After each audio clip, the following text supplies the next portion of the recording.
In this lesson, I'll show you how to use the minor pentatonic scale to create a cool blues solo.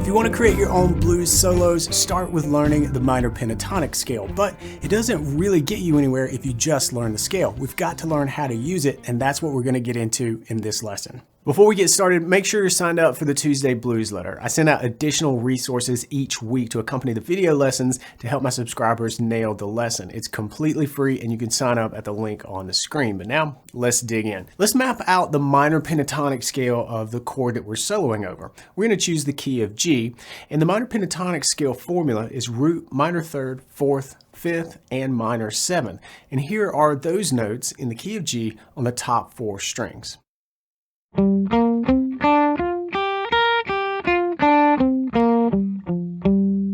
I practice my scales in position, I play from root to reach, like this.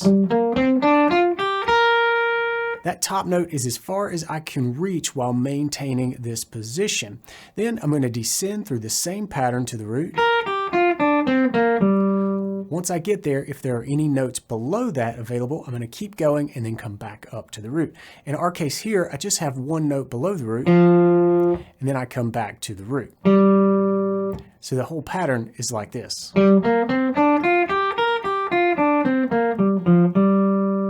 We only use the top 4 strings. You can add the lower strings later, but for now I want to stay laser focused. And also, let's keep this entire jam in one position, meaning we're just going to play above the 3rd fret and no higher than the 6th. I'll explain why a little bit later. Now let's improvise a lick using these notes. Just play freely and let it flow. Here's an example.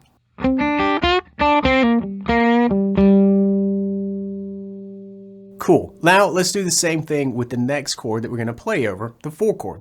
In this example, that's a C7 chord. So we're still going to need the 1, flat 3, 4, 5, and flat 7, and we're going to stick to the 3rd position on the top 4 strings.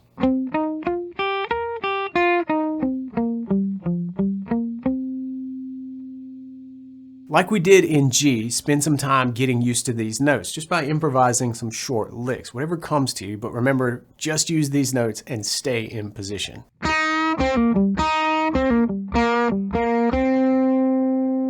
Here's where this gets fun. We're going to create leads that change with the chords. We're going to do this by matching the minor pentatonic scale that we just practiced with the chord that's being played. And we're going to drill this with a 2-bar change. We're going to play 2 bars of G7 followed by 2 bars of C7, matching the minor pentatonic scale with the chord.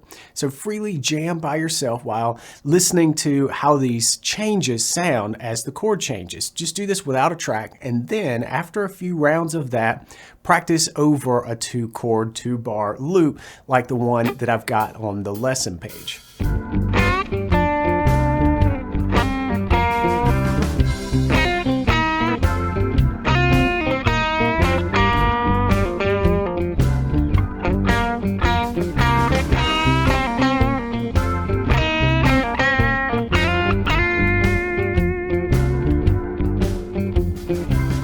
Notice anything when you were jamming the 2 different scales?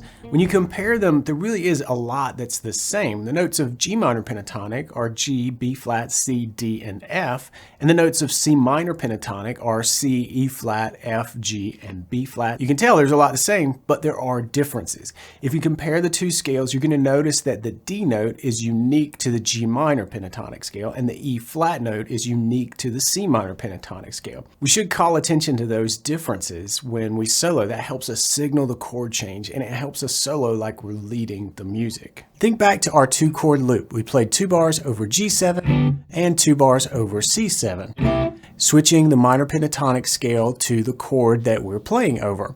So when I got to the C minor pentatonic scale, I chose to highlight the E flat. That's the note that's unique when you compare it to the G minor pentatonic scale.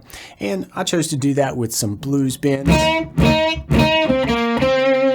but you could do that any number of ways. It's a simple thing to do to really signal that you know the chords have changed and you're bringing that out and leading the music. This is part of playing the changes. So why are we sticking with just one position? Shouldn't we learn how to play up and down the fretboard? Yeah, you definitely should. And learning to move up and down the neck is a perfect complement to this lesson, but you can gain a lot when you place limitations like this on your playing. It forces creativity, and in this case, it's really going to help you know your fretboard on a deeper level. Knowing how to shift scales while staying in one position gives you access to notes right under your fingers, and it makes you a more flexible player. Back to our study. We've got one more chord to tackle, the 5 chord, and in this key, that's D7. So here's the minor pentatonic scale in position in D.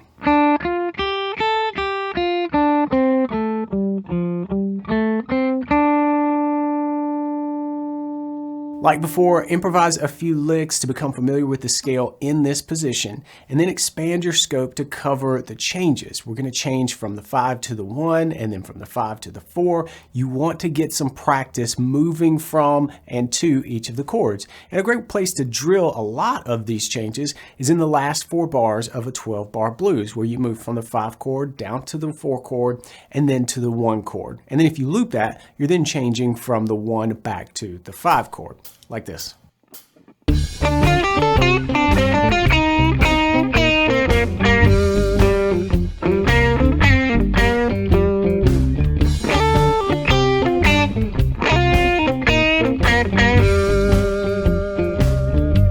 Quick tip time, since we're playing over 7th chords here and they contain a major third, we're going to use it.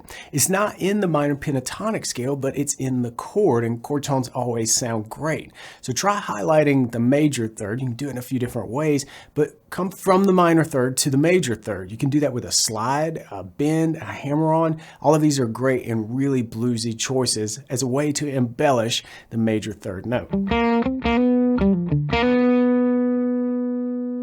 And another quick tip for you, we're going to use the blue note. There's one note difference from the minor pentatonic scale and the minor blues scale. It's the flat 5.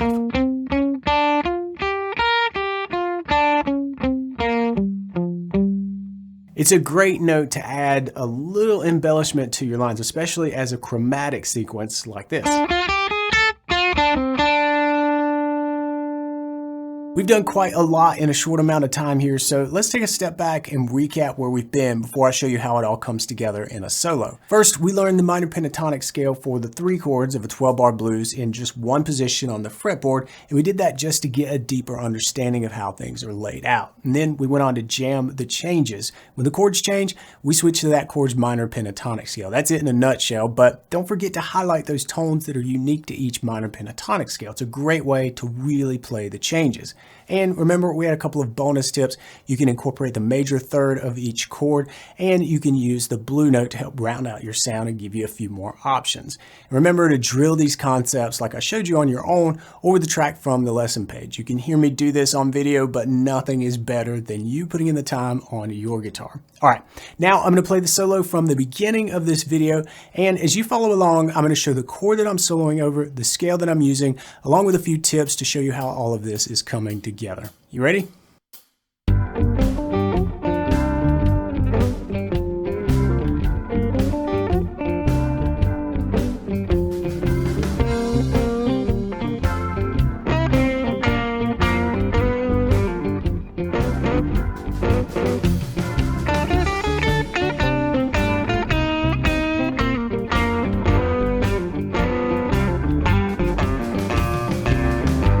Head over to the lesson page for the full lesson companion. It's free, and while you're there, sign up for the Tuesday Blues letter to get free lessons and additional materials like this each and every week. And sometimes I throw in some bonus goodies for subscribers. You can sign up at the link in the description, and I'll see you in the next lesson. Until then, practice smart and play on.